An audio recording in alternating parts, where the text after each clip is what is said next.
Et bonjour à tous, on est de retour pour une critique. Je suis le père. On verra si je suis le fils. Ça dépend. Ça dépend. On sait pas trop de quoi ça dépend, mais on verra plus tard.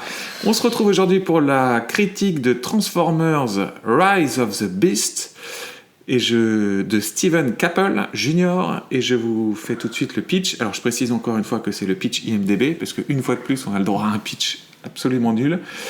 Donc Transformers Rise of the Beast suit à nouveau un groupe de Decepticons et d'Autobots qui s'affrontent dans une guerre entre ceux qui veulent contrôler la planète et ceux qui veulent vivre en communion. Oh.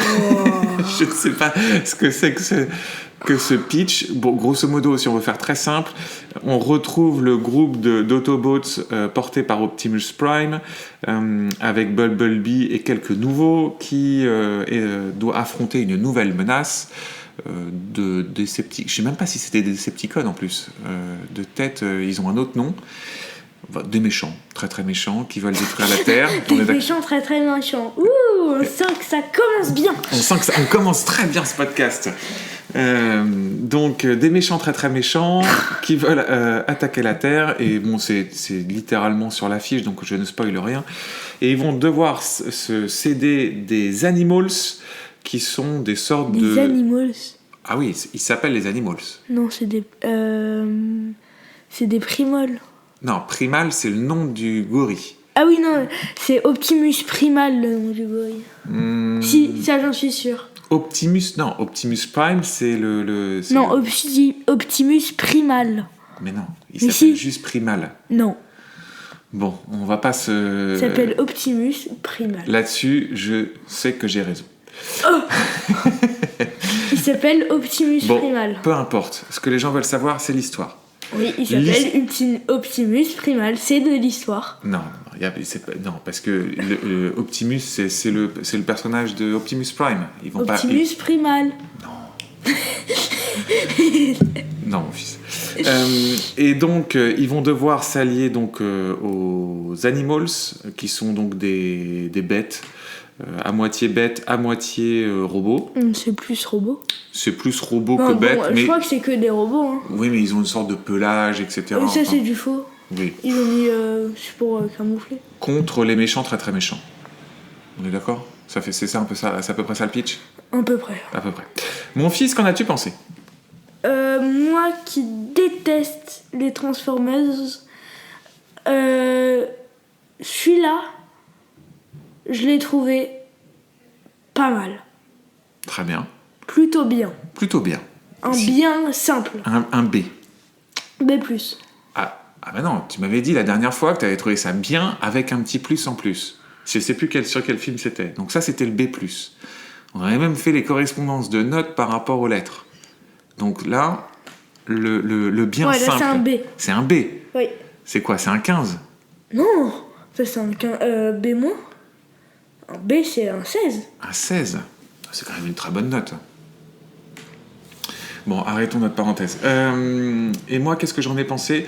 Alors moi, à l'inverse de toi, Transformers, comme je l'avais dit je crois que je l'avais déjà dit dans le podcast sur Fast and Furious, c'est ma deuxième franchise plaisir coupable. C'est-à-dire que je sais très bien que ce sont des films assez nuls, ou en tout cas où on n'y va pas pour l'histoire.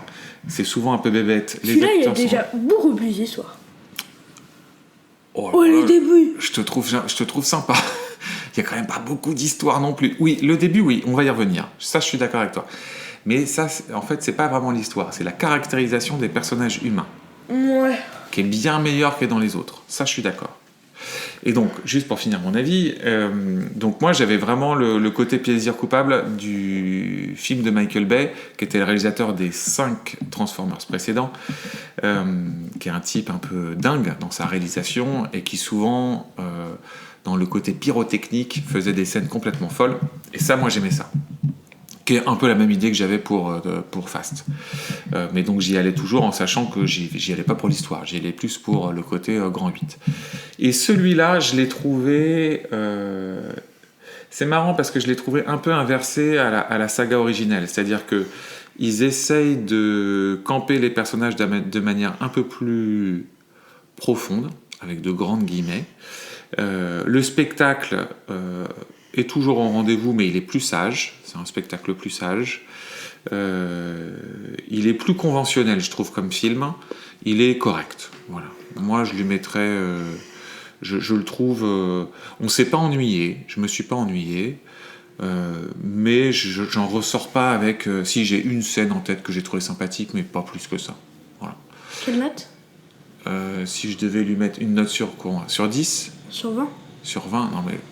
Non, faisons pas des notes sur 20. Sur 20, sur 20. Sur 20, je lui mets 12. Un C. Ouais, je lui mets un C, ouais. Pour moi, c'est 12, tu vois, c'est la moyenne avec un petit plus au-dessus. Pour moi, c'est le film dans lequel je me suis pas ennuyé, mais j'ai pas non plus, j'en ressors pas avec, tu vois, un truc incroyable. C'est un film que je vais, à mon avis, oublier assez vite. Moi, c'est le seul Transformers que j'ai bien aimé, donc... Mais après, après, j'ai pas ouais, il m'a pas déplu particulièrement, mais il y a rien qui m'a non plus transporté des masses. Mais c'est dans quel... T'as dit le 4, c'est ça ? Moi, le Transformers que j'ai préféré de tête, c'est le 4, oui. C'est celui dans lequel je trouvais qu'il avait le plus atteint le côté... le côté dingue des scènes d'action, visuellement il était extrêmement impressionnant, il y avait tout un univers complètement fou. Alors après tu restes dans ce côté Transformers de Bay où c'est des films épileptiques, quoi, un peu comme dans l'histoire de Spider-Man qu'on avait vu là, où ça ne s'arrête jamais, ça va toujours à 100 à l'heure, tu ressors, t'es fatigué. Tiens, d'ailleurs, je trouve que l'une des choses qui est bien dans celui-là, c'est qu'il n'est pas trop long. Il dure 2 heures et c'est très bien. Je l'ai trouvé plutôt court d'ailleurs. Oui, mais... Enfin, ça passe très vite. Ça passe vite, on s'ennuie pas, et ils n'ont pas cherché à en faire des caisses avec un film de 2h30 ou plus. Donc ça, c'est chouette. Au niveau du casting, qu'est-ce qu'on peut dire ? Grosso modo, il y a 2 personnages humains qui sont nouveaux. Oui, il y en a 3. Oui, mais on le voit pas beaucoup, vraiment principaux. Après, t'as un autre personnage secondaire, mais dans les personnages principaux, c'est Anthony Ramos qui joue Noah Diaz et Dominique Fishback qui joue Elena Wallace. C'est vraiment les 2 seuls qu'on voit un petit peu dans le film. Et derrière, on a aussi Dean Scott Vasquez qui joue le frère de Noah Diaz, Chris Diaz, qui est un gamin d'une dizaine d'années, et on voit une toute petite apparition de Luna Lauren Velez, que les connaisseurs de The Shield connaîtront, qui joue Brina Diaz. Voilà, qu'est-ce qu'on peut dire ? De quoi t'as pensé du casting ? Non, d'ailleurs, je dis The Shield, mais c'est pas The Shield, c'est Dexter que j'avais en tête. Les acteurs sont pas incroyables. Mais après... Ouais. En fait, d'ailleurs, parenthèse, ça devrait vraiment s'appeler parenthèse. Bon. Les parenthèses père et fils.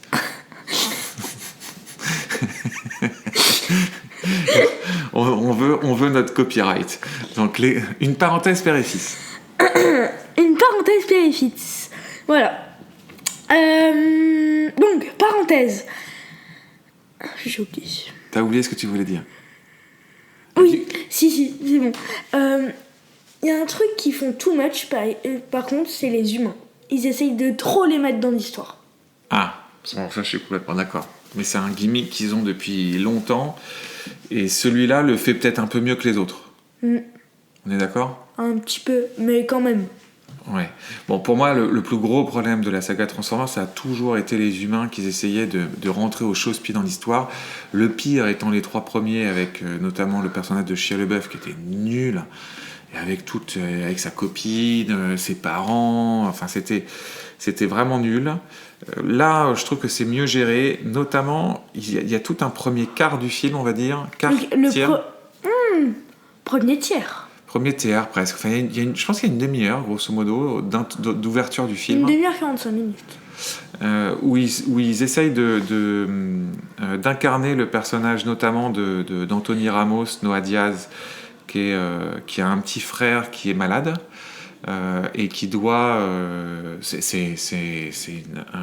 commence en film dramatique. Oui, c'est ça. Après, c'est un gimmick narratif assez classique, mais il est bien fait, il est fait sérieusement, il n'est pas fait en mode... on met Pas de blague à la première seconde. Voilà, pas de blague pour désamorcer tout le côté dramatique, ça reste... Et donc, grosso modo, de façon assez classique, il n'a pas d'argent pour pouvoir soigner son frère.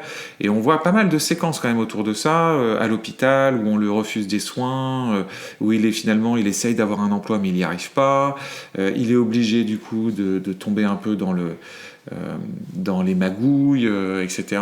Et je trouve que tout ça, ça fonctionne bien parce que c'est fait de manière sérieuse. Ouais. Hein, je suis d'accord. Enfin, ils le font pas en mode c'est drôle, la blague, le mec cool. On sent que c'est vraiment un poids pour lui. Et j'étais assez surpris de cette ouverture pour le film. Je suis assez d'accord. Et du coup, ça crée un lien avec le personnage qui est chouette. Oui. Ouais. Oui. T'as ressenti la même chose ? Oui, je suis d'accord. Et ça fonctionne super bien. Jusqu'à même... et du coup, on voit pas beaucoup les Transformers au début. C'est assez étonnant. Oui. Ils mettent du temps à arriver et je trouve que c'est bien. Ils mettent du temps et la manière dont ils arrivent est cool. Ouais, la scène est chouette. Elle fonctionne bien. Il y a trois grosses scènes dans le film. Comment ? Il y a trois grandes scènes. Oui, il y a 3 grandes scènes, c'est vrai. Il y a 3 grandes scènes d'action qui sont après reliées un peu par l'histoire, mais c'est vrai qu'il y en a... 3 ou 4. Ça dépend si on compte la deuxième course-poursuite. Tu veux dire celle... Sur la colline. Oui, celle sur la colline, oui, on pourrait dire 4. Oui, si, 4. En fait, oui, c'est ça. Parenthèse dans parenthèse, dans la parenthèse fermée. Ça, je trouve que c'est vraiment une qualité du film. C'est d'avoir réussi à introduire beaucoup mieux les personnages humains, même si je suis d'accord, une fois qu'ils ont été incarnés de cette manière-là, ils essayent de justifier le fait qu'ils suivent les Transformers, et alors ça, c'est nul. À chaque fois... Tu sais, c'est vraiment l'exemple de... l'objectif, c'est un MacGuffin, une sorte de clé interstellaire qui peut ouvrir l'univers pour pouvoir faire venir un méchant énorme qui va manger la planète. Je m'y attendais. Et donc ça, je t'avoue que je m'y attendais. Et donc, tout le film, il nous explique que cette clé, une sorte de pierre magique, quoi... Bref, peu importe. Elle est super importante, ça pourrait détruire la planète Terre. Et donc là, ils se regardent tous et ils disent « Ok, c'est toi l'humain qui va la garder. » Non mais... D'un mètre 70, c'est toi qui vas la garder, ok ? Non mais... Tu peux te faire écraser par un de nos doigts, c'est toi qui vas la garder. Non mais cette scène, elle est absurde. C'est-à-dire qu'ils sont entourés de robots de 5 mètres, etc. Mais non, c'est toi qui vas garder. C'est ridicule. Le petit gars d'un mètre 70. Mais bon, ça, on l'a toujours eu dans ces films-là. C'est qu'en fait, d'une manière ou d'une autre, ils pensent que s'il y avait que les Transformers, on n'arriverait pas à se... tu vois, comment dire ? À se projeter dans l'histoire. À faire ce transfert, si tu veux, à t'imaginer. En fait, toi, tu t'imagines avec eux à la place du personnage humain. Tu t'imagines pas comme un robot. Ouais. Donc...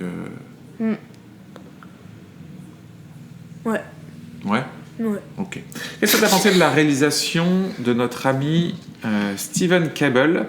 Sachant que Steven Cable, moi j'avais vu, c'est son 3e long métrage, il a fait des séries aussi, et il a fait donc son premier long métrage, c'est un film que je n'ai pas vu, qui s'appelle The Land, en 2016, et en 2018 il a fait Creed 2, que j'avais trouvé plutôt pas mal de tête. C'est marrant, j'en ai plus trop de souvenirs, mais je l'avais trouvé plutôt pas mal. Et c'est d'ailleurs, petite parenthèse dans la parenthèse, non, on fait pas de parenthèse dans la parenthèse, on a un épisode de plus secret des critiques Père et Fils. Il y a un épisode secret qui existe, qui n'a jamais été publié. Ah bon ? Bah oui, c'est celui de Creed 3. Ah oui, je me souviens. On a été voir... Oui, parenthèse... on l'a pas dit parenthèse fermée, mais elle est fermée maintenant. On a, pour notre toute première, pour tester, on a fait qu'on voulait publier à la base, mais on s'est dit non. Non. On s'est dit qu'on allait faire un autre. Oui. Et on a fait Creed 3. C'est ça, on avait fait Creed pour 3. notre essayage. Exactement, pour le test. Le tout premier test, ça avait été sur Creed 3, mais on l'a jamais publié. Si un jour, ça pourrait être notre épisode 100. Tu sais, genre l'épisode bonus, on verra. On se projette trop loin. Et donc là, c'est son troisième film. Qu'est-ce que tu as pensé de la réalisation de... Je te retourne la question. Ah, tu me laisses démarrer ? Ouais, pour celui-là... Alors j'ai trouvé que... encore une fois, j'ai trouvé l'ouverture vraiment chouette. J'ai trouvé la première scène d'action cool. Vraiment cool. Vraiment cool. On spoil ou pas ? Non, mais on peut juste dire que c'est une poursuite de voiture qui est vraiment chouette. Non, mais les prénoms ou... Les prénoms ? On spoil un peu le film ou pas ? Oui, mais enfin légèrement. D'accord. Donc la voiture s'appelle Mirage. Ah oui, d'accord. Donc en fait, elle introduit un nouveau... Non, mais t'as raison. Elle introduit un nouveau Transformers qui s'appelle Mirage. C'est l'une des voitures que j'aime. Je déteste comment les voitures sont formées. Enfin, j'aime pas leur design. Et c'est l'une des seules voitures... Moi, j'aime deux voitures. C'est celle de Bumblebee et du coup celle de Mirage qui sont... que leur design est vraiment bien formé, je trouve. Oui, c'est vrai. Et du coup, cette première scène de poursuite... c'est là où le personnage principal découvre par erreur qu'en fait il a volé une voiture et que la voiture qu'il a volée c'est une Transformers et la scène prend son temps et je trouve que c'est chouette parce que petit à petit il comprend qu'en fait la voiture roule toute seule, qu'après elle peut faire quelque chose un peu étrange, mais ça va pas super vite, il prend son temps dans la séquence. Ouais. Et c'est presque comme s'il refaisait une introduction aux Transformers pour ceux qui n'avaient jamais vu les Transformers. Et j'ai trouvé que tout ça fonctionnait très très bien. Mais après, bon, je garde pas grand chose en tête. J'ai pas un plan qui m'a transporté, ni une scène qui m'a vraiment plu plus que ça. Toi, t'en as eu une. Moi, j'en ai une. Ouais. Deux. Du coup, celle de la course-poursuite, la première course-poursuite. Oui, non mais je la trouve bien, mais après c'est pas non plus... Oui, je suis d'accord. Mais du coup, la première course-poursuite, et quand Bumblebee... là, ça spoil. Oh, tu dis juste qu'il saute d'un avion. Ça va, tu spoil pas trop. Non, mais... Ah bah non, mais il saute d'un avion et puis là, il détruit plein de trucs en l'air. Pendant qu'il est en chute libre, pendant qu'il est dans son mouvement de chute libre, il est en train de détruire plein de méchants, on peut dire ça comme ça. Ok. Ça te va ? Ouais. Et cette scène-là, par contre, elle t'a plu ? Ouais. Développe ? On spoil pas assez. On spoil pas assez. Non, mais faut qu'on respecte. On peut spoiler quelques petits trucs, mais il faut pas non plus... Après, moi, je considère que sur un film comme ça, en réalité, je trouve qu'il n'y a rien à spoiler. Parce que, bah voilà. Parce qu'il y a tellement... En fait, on va pas voir un Transformers pour l'histoire. Tu vois, on va pas être surpris que les Transformers vont avoir un grand méchant. Ils vont tous se battre pour un truc, et puis à la fin, les Transformers gagnent. Enfin, tu vois, Bah du coup, j'ai été étonnée que Bumblebee meure, justement. Ah, c'est ça dont je voulais parler. d'accord. Alors... J'ai étonné que Bumblebee meure. Alors, ok. Alors, ça, en effet, c'est un gros spoil. Non, mais faut savoir. Non, on assume. Mais après, je trouve que c'est une autre chose parce qu'il n'y a pas que lui, notamment dans cette séquence-là. Il y en a d'autres qui... Il essaye, et notamment je le remets aussi par rapport au début, je trouve que ce qui est intéressant dans ce film, c'est qu'ils ont essayé de remettre un peu de drame dans un blockbuster. On sent qu'ils ont eu une sorte de réflexion sur le fait que les blockbusters actuels, il n'y a plus aucune tension pour les personnages. On sait que tout le monde va survivre, que c'est toujours de la bagarre pour de faux, qu'ils ne risquent rien. Ça, c'est vraiment né de ces films de super-héros, et notamment des films de Marvel, dans lesquels en fait c'est jamais de la bataille, c'est jamais coup de poing en mousse. Oui, voilà, c'est de la bataille de cours d'école, quoi. Pour moi, c'est celle qui incarne le mieux ce mouvement-là, c'est dans Civil War. Ils te font tout un build-up de dingue sur la bataille sur l'aéroport là, entre les deux bandes d'Avengers, et puis ils se regardent et ils disent on se bat mais on est encore copains, quoi. Tu vois, donc c'est vraiment que ça, c'est des batailles. Et je trouve que là-dessus, sur Transformers, ils essayent un peu plus de mettre du drame. Notamment, si tu te souviens, tu as aussi la première grosse bataille dans laquelle Optimus prend cher, et il prend vraiment cher. Et tu vois, t'as senti qu'ils essayaient de mettre un peu que tu flippes pour les personnages. Ça, j'ai trouvé que c'était plutôt pas mal. C'est cette bataille où Bumblebee meurt d'entrée, en fait. Il meurt d'entrée et après il réincarne.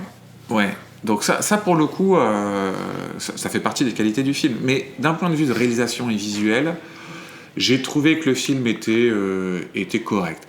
Je trouve que les scènes d'action sont plutôt... on comprend bien ce qui se passe, le découpage n'est pas épileptique, on visualise bien ce qui se passe à l'écran. C'est pas une bouillie de pixels. Donc j'ai trouvé que les effets spéciaux étaient bien. Une bouillie de pixels. Non mais tu vois, parce que ça... On pourrait dire que Fast and Furious c'est une bouillie de pixels. Ah bah par moment oui. Par moment? C'est une bouillie de pixels. C'est une bouillie de pixels, oui. Même pas par moment. Non mais c'était notamment c'était aussi des critiques qu'on faisait au premier Transformers. Que parfois, si tu veux, c'était le montage typique de Michael Bay, c'est un montage épileptique, qui est ultra cut, sur lequel parfois tu perdais le sens de l'action, de ce qui se passait, etc. Là, tu perds jamais de vue ce qui se passe, tu visualises là où est chacun. Il y a eu quelques mouvements de caméra assez chouettes. Oui, donc c'est plutôt correct. Mais moi, j'en reviens au même truc, c'est vraiment un film que je trouve correct. 12, c'est nul. Non, c'est pas... combien tu mets à Fast? Fast 2. 2. On va dire que ça, c'est la base. Non, mais tu vois, je vais mettre... si tu prends tu vois, John Wick, dans les derniers blockbusters qu'on a vus... 10 à John Wick. Comment? Donne 10 à John Wick. Ah, tu lui donnes 10 sur 20? Ouais. Ah, toi, tu mets plus à Transformers qu'à John Wick? Ah non, pas moi. J'ai préféré largement John Wick. Oui, mais toi, t'aimes bien les John Wick. Oui. Moi, j'aime aucun des deux, d'ailleurs, mais bon... j'aime ni les John Wick, ni les Transformers. Il y a juste un Transformers que j'ai bien aimé. Ok. Qui est Bumblebee. Très bien. De ton regard d'enfant? Rien. J'ai rien vu. Ça n'est pas une réponse, rien. Il n'y a rien qui n'est pas fait pour les enfants. Oui, je suis d'accord. C'est tout public, on va dire quoi, à partir de 6 ans? Oui. Oui, je pense que là, on est vraiment dans un niveau... c'est du niveau Star Wars. Ouais. Hein? Ouais. Grosso modo. Ok. Oui. Bon, très bien. Mon fils, est-ce que tu le conseilles? Pour un Transformers, je précise, pour un Transformers, oui. D'accord. Est-ce que tu veux développer ce conseil? Non. Tu le conseilles simplement. C'est ça. Très bien.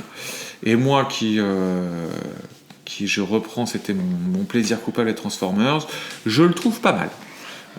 Finalement, d'une certaine manière assez différent des 5 précédents de Michael Bay. C'est le 6e? Non, parce que si tu calcules Bumblebee dedans, ah oui, moi je le calcule. C'est plutôt le 7e. Mais tu vois, c'est une sorte de soft reboot, quoi. Donc ils le refont un peu. Je trouve que c'est correct. Voilà. Faut pas en attendre grand-chose, mais c'est un film sympathique. On est d'accord là-dessus? Oui. Bon, très bien. Donc la même chose que Au revoir. Non, attends. Avant le au revoir maintenant, pour ceux qui sont arrivés au bout, qui veulent nous soutenir, comme d'habitude, il suffit de s'abonner, de liker et de partager. Et c'est ce qui nous aide à survivre. À survivre. Ah ouais, ça va. Non, on va survivre quoi qu'il arrive, et on va continuer à en faire des podcasts. Mais si vous avez aimé ce que vous avez écouté, eh ben ça nous permet d'avoir plus de personnes qui nous écoutent et de partager notre avis au plus grand nombre. Voilà. Mon fils. Au revoir. Au revoir. À bientôt. À bientôt.